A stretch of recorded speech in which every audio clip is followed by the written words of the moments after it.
बिस्मिल्लाहिर्रहमानिर्रहीम। बच्चों, जैसा कि आपको सबसे पहले हमने पढ़ाए अकायद इस्लाम की बुनियादी चीजें। अकायद इस्लाम किसे कहते हैं? यानी वो चीजें जिनका दिल और जान से मानना और उन पर ईमान लाना जरूरी है। उनमें से एक चीज का भी अगर इनकार करता है कोई तो वो इस्लाम से निकल जाता है, वो काफिर हो जाता है ना। उसमें से सबसे एक पहली नंबर की चीज जो हमने पढ़ाए थे वो अल्लाह ताला के बारे में।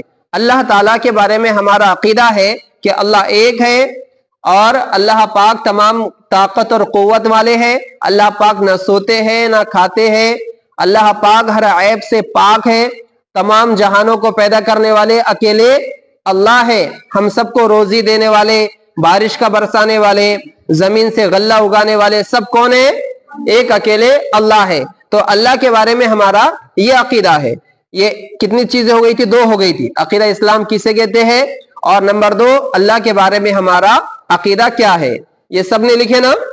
अब उसके बाद तीसरी चीज लिखो। चलो देखो किताबों के अंदर हजरत मोहम्मद सल्लल्लाहु अलैहि वसल्लम के बारे में हमारा अकीदा है। सिर्फ सुनो, किताब में देखो और सुनो।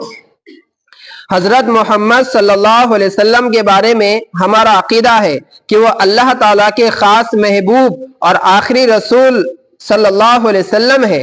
आपके बाद कोई नबी नहीं आने वाला। अगर कोई नबूवत का दावा करे तो वो झूठा और मक्कार है। अल्लाह ताला के बाद मखलूक में आप सल्लल्लाहु अलैहि वसल्लम ही सबसे अफजल और बुजुर्ग है।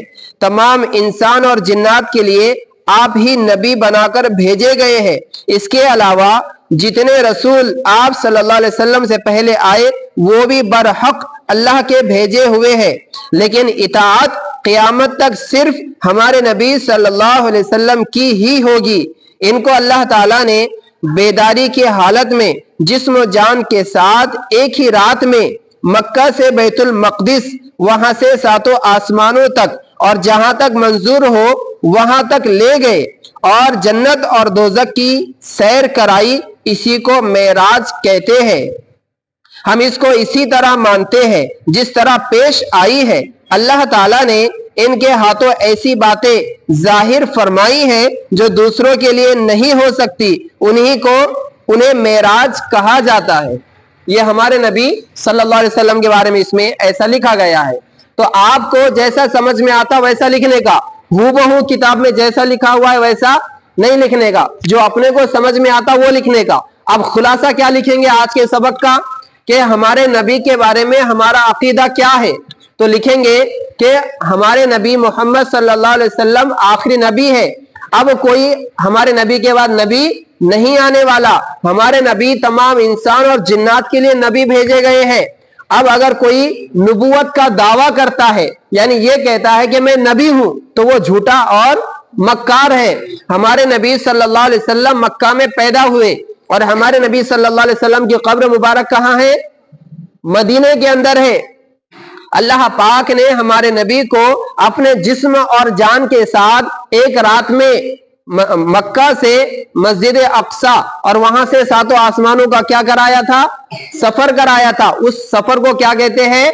मेराज कहते हैं। उस सफर में हमारे नबी सल्लल्लाहु अलैहि वसल्लम ने जन्नत देखे, जहन्नम देखे, अल्लाह का दीदार किया और उस सफर में अल्लाह पाक ने नमाज फर्ज की। उसको क्या कहते हैं? मेराज का सफर कहते हैं। समझे ना? ये मोटी मोटी चीजें आपको जो समझ में आई वो आपको लिखना है। सब लिखेंगे इंशाअल्लाह। समझ में आए ना? मोटे मोटे अंदाज से, ठीक है। किताब में जो लिखा है उसको एक दो बार और पढ़ो और जितना तुमको समझ में आता हमारे नबी के बारे में वो लिखो इंशाअल्लाह। ठीक है। अल्लाह पाक हम सबको सही समझने की तौफीक अता फरमाए। आमीन।